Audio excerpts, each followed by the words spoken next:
Hello friends, आज हम जानेंगे स्टॉक मार्केट क्या होता है, वो क्यों स्थापित हुआ और कैसे स्थापित हुआ, निवेशक और कंपनीज के लिए स्टॉक मार्केट क्यों जरूरी है और स्टॉक मार्केट काम कैसे करता है।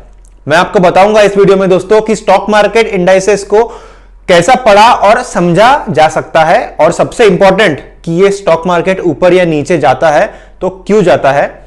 और अगर आप कहते हैं कि निफ्टी आज 9000 पे है, मतलब ये निफ्टी एग्जैक्टली कहां है और ये 9000 जो है ये कहां से आता है। तो इस वीडियो को एंड तक देखिए, आज आपके सारे डाउट स्टॉक मार्केट्स के बारे में पूरी तरह से क्लियर हो जाएंगे।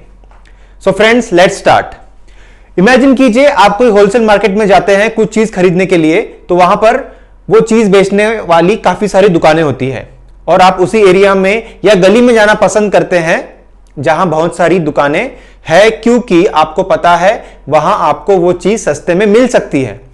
आप उस एरिया में जाना यूजुअली पसंद नहीं करते जहां इन चीजों को बेचने वाली सिर्फ एक दुकान होती है।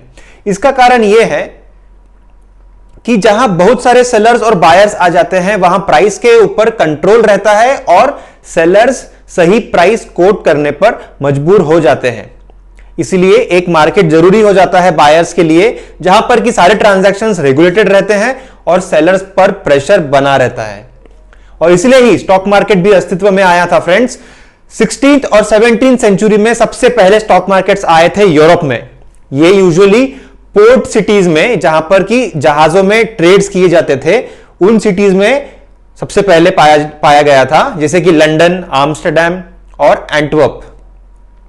फिर 1972 में NYSE यानी न्यूयॉर्क स्टॉक एक्सचेंज की स्थापना हुई, जो कुछ 20 लोगों ने मिलकर स्टार्ट किया था।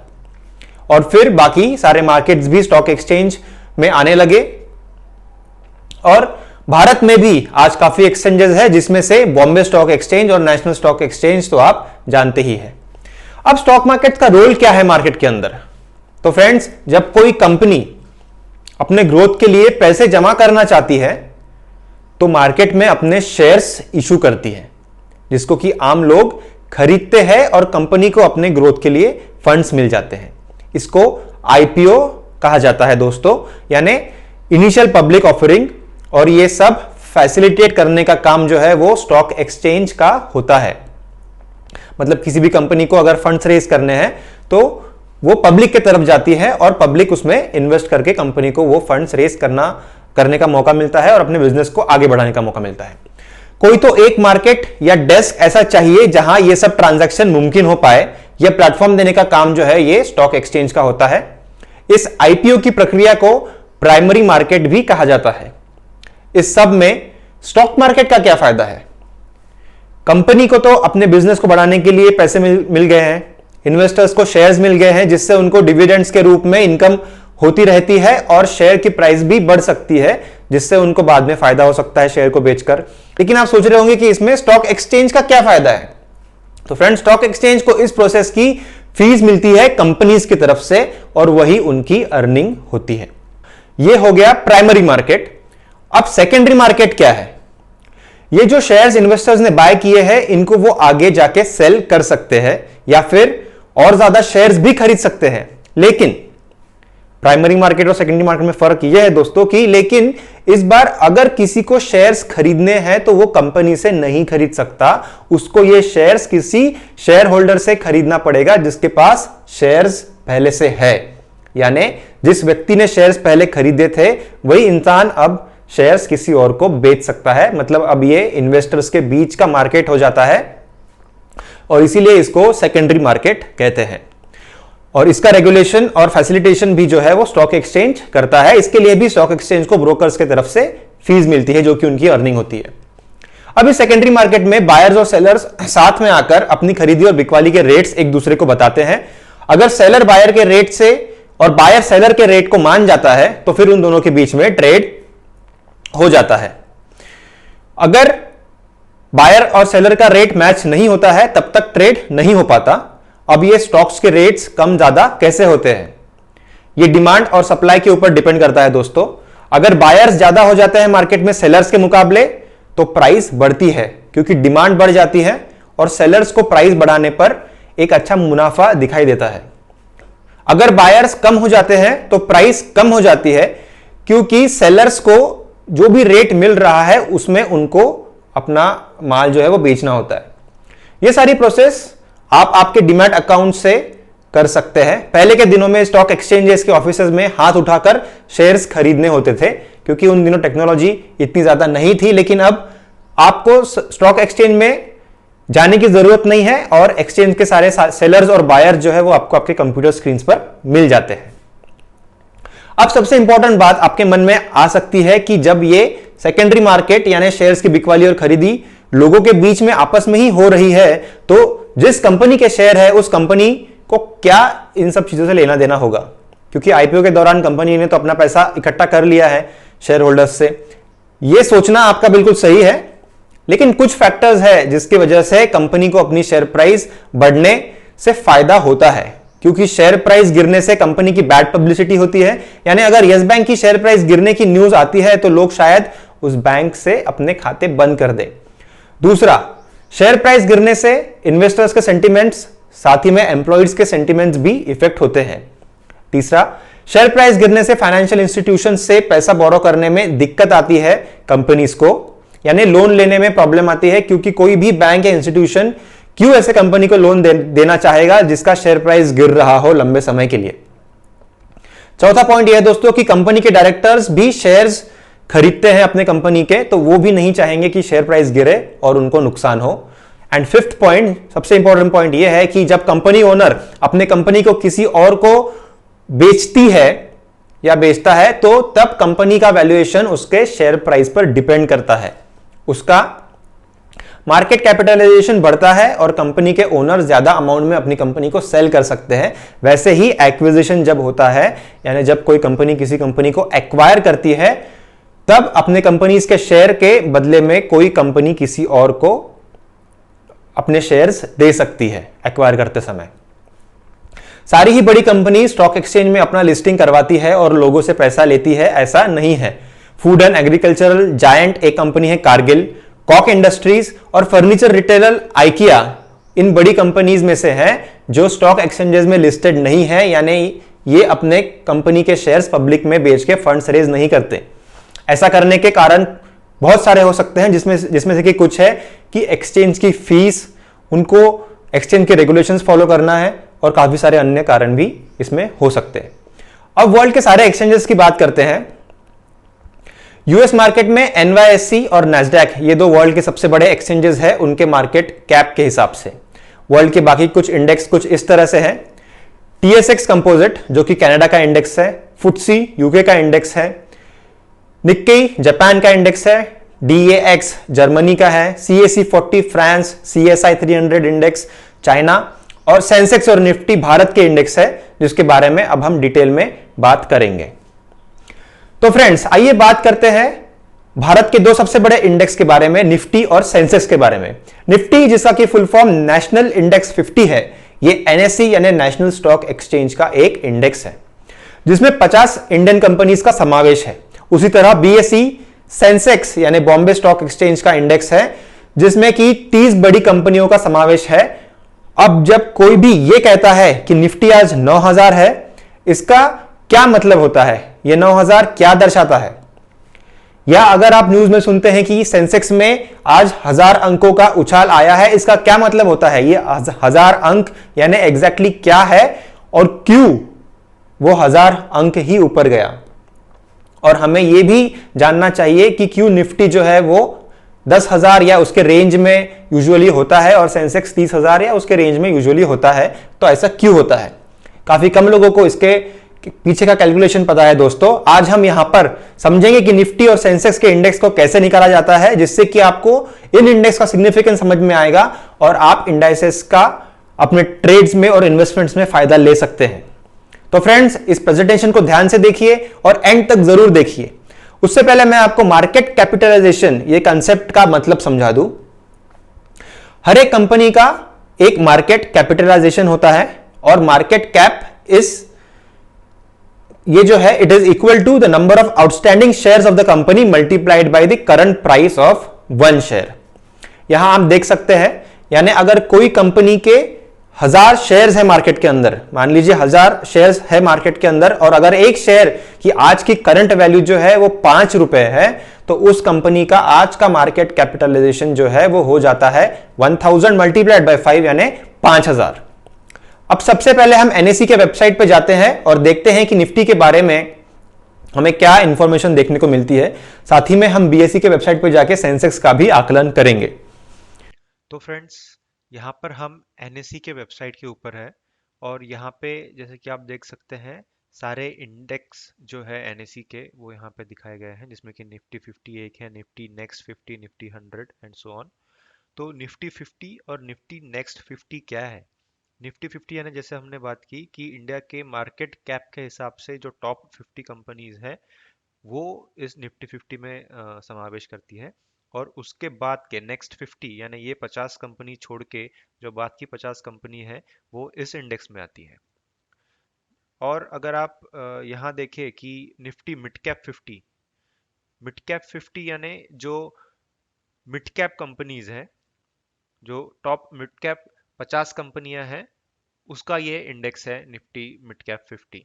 इन सब के आप करंट वैल्यूज भी देख सकते हैं, जैसे निफ्टी 50 जो है अभी 8948 पे ट्रेड कर रहा है, और बाकी भी इंफॉर्मेशन। अब अगर इसके अंदर कौन से स्टॉक्स है ये आपको देखना है तो आप इसके ऊपर क्लिक करिए।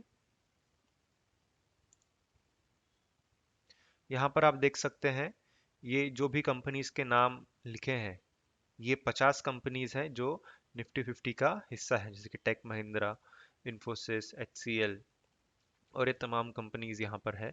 और यहाँ पर आप उन सभी कंपनीज का डेटा भी देख सकते हैं, जिसमें कि आज का ओपन, हाई, लो, लास्ट ट्रेडिंग प्राइस, चेंज, और ये सारे आप इनकी एक एनालिसिस यहाँ पर कर सकते हैं और आप चुन सकते हैं कि कौन से स्टॉक में आप निवेश करना चाहेंगे, या इन्वेस्टमेंट के तौर पर, या एक ट्रेडिंग पोजीशन बना सकते हैं। ये जो निफ्टी 50 की कंपनीज है फ्रेंड्स, ये हमेशा सेम ही नहीं रहती है। बहुत सी कंपनीज अगर अपना मार्केट कैप खो देती है तो वो इस 50 के लिस्ट में से हट जाती है और निफ्टी नेक्स्ट 50 में वो चली जाएगी। तो हाल ही में नेस्ले जो है, नेस्ले निफ्टी नेक्स्ट 50 से निफ्टी 50 में आया था और उसने जगह ली थी इंडिया बुल्स हाउसिंग की। यहाँ पर आप देख सकते हैं ये नेस्ले का स्टॉक यहाँ पे दिखाया गया है। ये नेस्ले का स्टॉक यहाँ पे दिखाया गया है। कुछ महीनों पहले ये यहाँ पे नहीं था, ये रिसेंटली यहाँ पर आया है और इसने जगह ली थी इंडिया बुल्स हाउसिंग की। तो यहाँ पर हम निफ्टी नेक्स्ट 50 में जाकर ये देखेंगे कि इंडिया बुल्स हाउसिंग वहाँ पे है कि नहीं। ये निफ्टी नेक्स्ट 50 यानी वो 50 कंपनीज के नीचे वाली मार्केट कैप के हिसाब से जो कंपनीज है वो यहाँ पे दिखाई गई है। तो यहाँ पर आप देख सकते हैं इंडिया बुल्स हाउसिंग फाइनेंस यहाँ पर है, ये आप देख सकते हैं इंडिया बुल्स हाउसिंग। तो इस तरह से मार्केट कैप के हिसाब से कंपनीज अपनी पोजीशन इस इंडेक्स में बनाती है और खो भी सकती है। अब जैसे हमने ये एनएसई के ऊपर में निफ्टी 50 और निफ्टी नेक्स्ट 50 के बारे में देखा, वैसे ही सेंसेक्स का इंफॉर्मेशन लेने के लिए आपको बीएसई के वेबसाइट पे यानी बॉम्बे स्टॉक एक्सचेंज के वेबसाइट पे जाना होगा। तो आइए हम चलते हैं बीएसई के वेबसाइट पे। तो ये बीएसई की वेबसाइट है, bseIndia.com। यहाँ पर आप देख सकते हैं ये S and P B S E Sensex की इंफॉर्मेशन यहाँ पे डिस्प्ले की गई है। ये जो आप स्टॉक्स दिख रहे हैं, एल एन टी, पावर ग्रिड, इंडसइंड बैंक, ये सारे वो 30 स्टॉक है जो कि सेंसेक्स का हिस्सा है। ये 30 स्टॉक्स भी मार्केट कैप के हिसाब से अपनी जगह सेंसेक्स में बनाते हैं। और यहाँ पर आप एक ग्राफ देख सकते हैं, अगर आप पिछले एक महीने का ग्राफ देखेंगे तो इस तरह से मूवमेंट रही है सेंसेक्स की, जो कि आज 30,479 पे ट्रेड कर रहा है।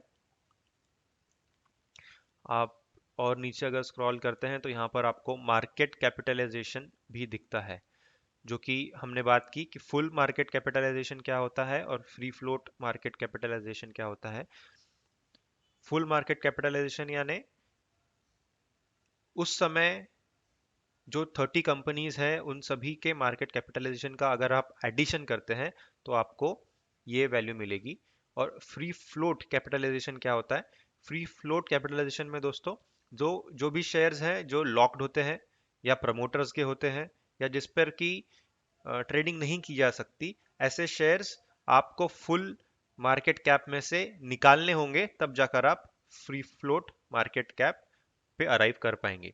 इसके बारे में हम डिटेल चर्चा करेंगे इस वीडियो के एंड में। उसके नीचे अगर आप देखते हैं तो ये फंडामेंटल डेटा में यहाँ पर price to earning, price to book और डिविडेंड यील्ड, ये सारा इंफॉर्मेशन दिया गया है। प्राइस टू अर्निंग रेशियो जो है वो फिलहाल 18.37 में है, जो कि काफ़ी चीप वैल्यूएशन दिखाता है सेंसेक्स का इस समय, क्योंकि यूजुअली पी ई रेशियो जो है वो 10 से 30 के बीच में होता है, और हाल ही में यानी जनवरी 2020 में ये वैल्यू करीबन 27-28 के आसपास थी, जो कि अभी गिरकर 18.37 हो गई है।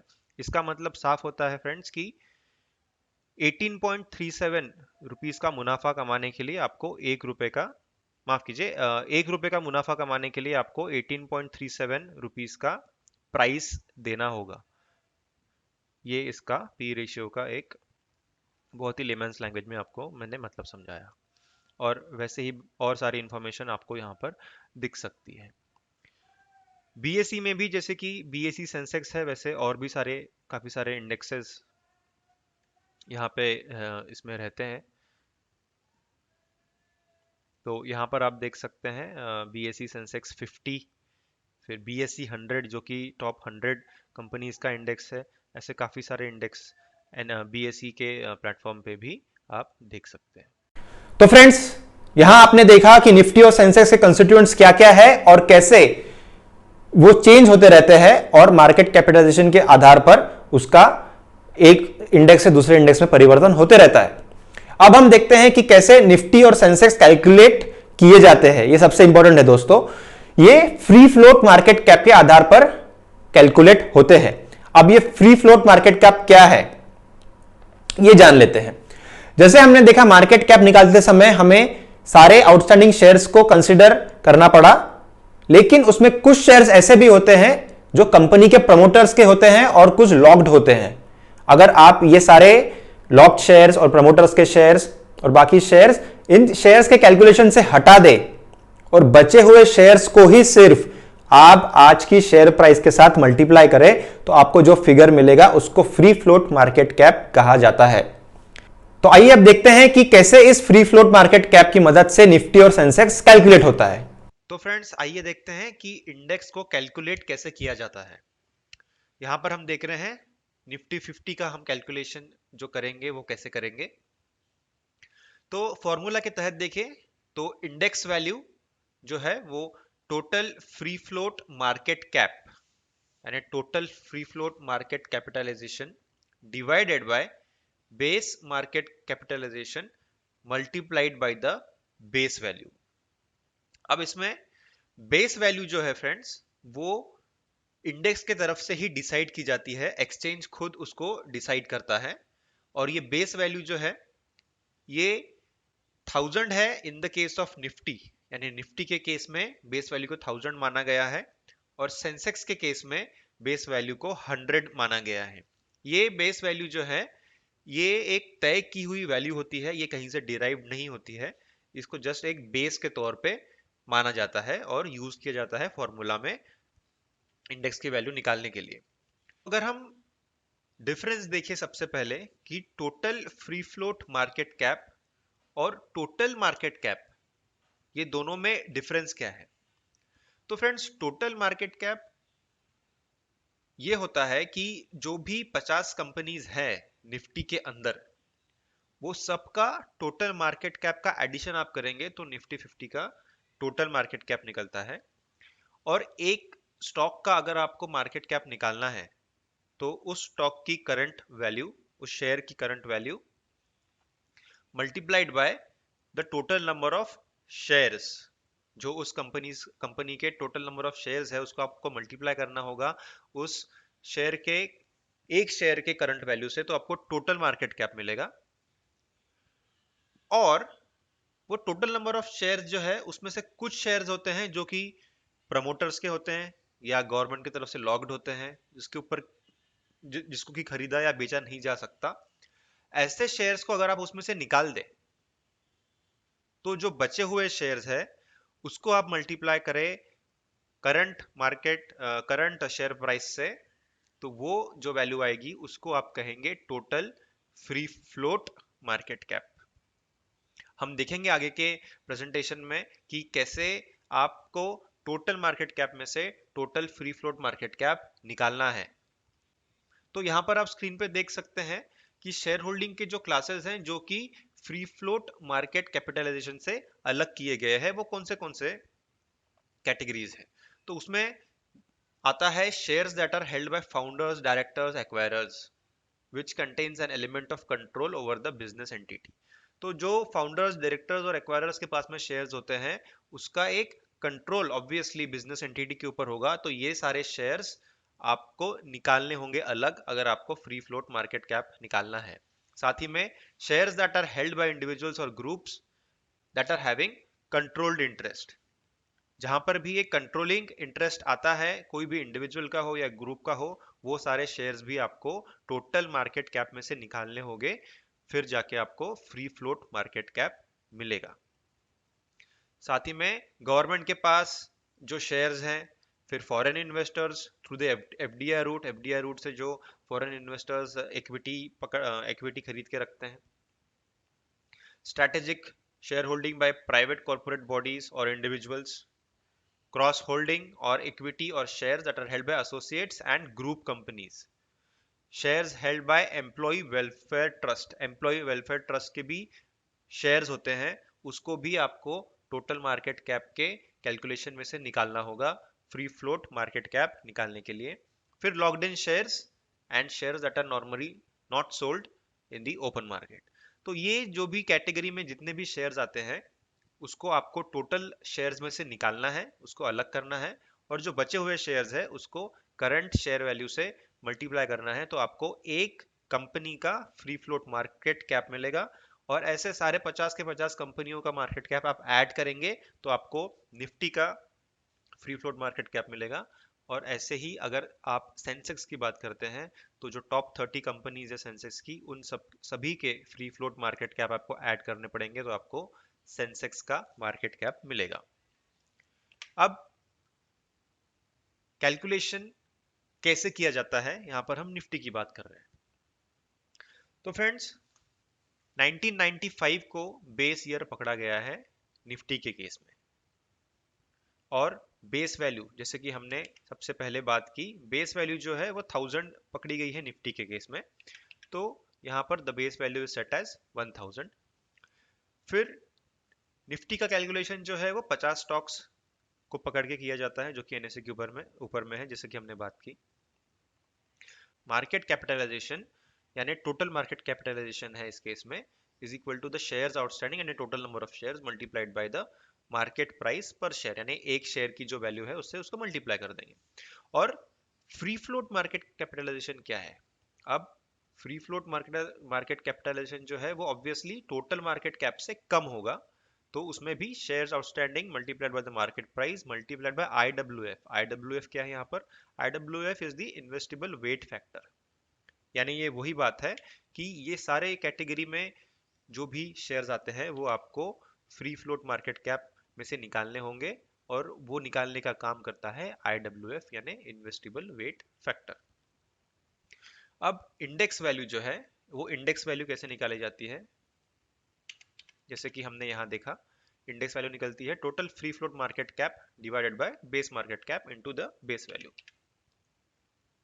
अब आगे बढ़ते हैं और एक एग्जाम्पल पकड़ते हैं और कोशिश करते हैं समझने की कि निफ्टी का वैल्यू जो है वो कैसे निकाला जाएगा।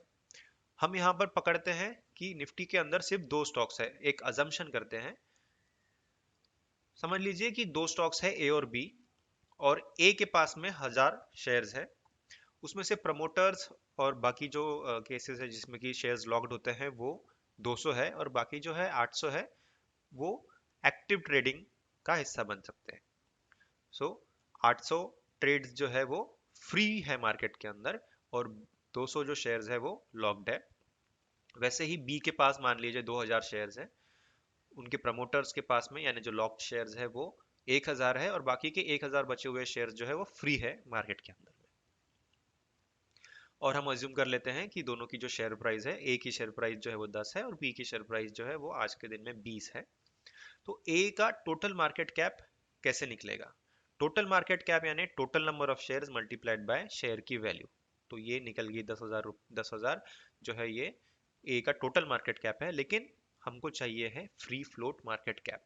फ्री फ्लोट मार्केट कैप निकालने के लिए आपको जो फ्री शेयर्स है जो कि 800 है ए के केस में, उसको मल्टीप्लाई करना होगा उसके शेयर वैल्यू से, यानी जो कि 10 है तो आपको 8000 यहाँ पर मिलेगा फ्री फ्लोट मार्केट कैप।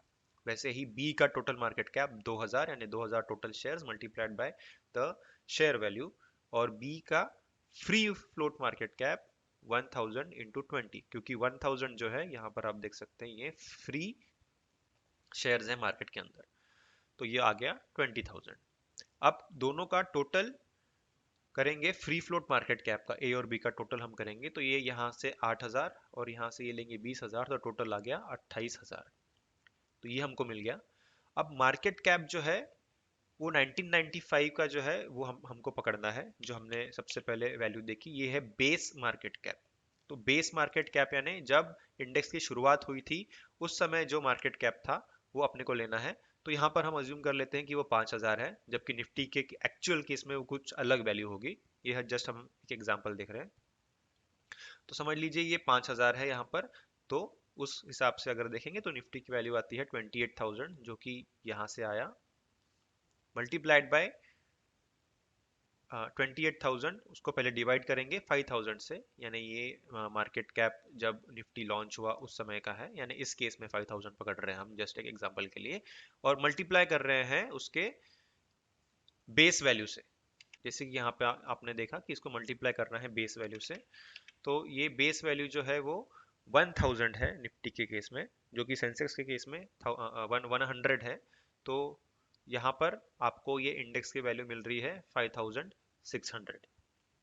तो इसी तरह से फ्रेंड्स सेंसेक्स का भी मार्केट कैप इसी तरह से निकाला जाता है। यहाँ पर हमने 2 स्टॉक्स पकड़े हैं। सेंसेक्स के केस में 30 स्टॉक्स आएंगे इस तरह से, और निफ्टी के केस में 50 स्टॉक्स आएंगे। कैलकुलेशन का तरीका जो है वो सेम रहेगा।